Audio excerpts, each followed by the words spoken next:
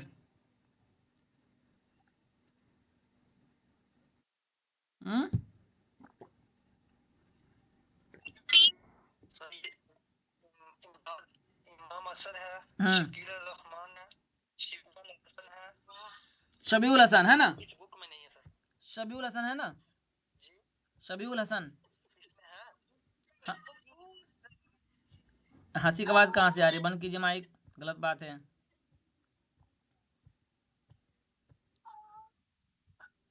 یہ تو غلط بات ہے نا. شبستہ مائک بند کرو. غلط بات ہے، اس میں ریکارڈ ہوگی نا، پھر آپ کے گھر کی آواز بلا وجہ کیوں آئے گی؟ بات کو سمجھیے آپ. سلیم احمد ہے نا؟ 3 بج جا رہا ہے تو ایک کام کرتے ہیں نا، کل پڑھیں کا تینوں. ایک بھیج دیے نا تبھی وہ مسئلہ ہوگا، وہ اس میں کھلے گا نہیں، پھر ریکارڈ میں نہیں آ پائے گا وہ.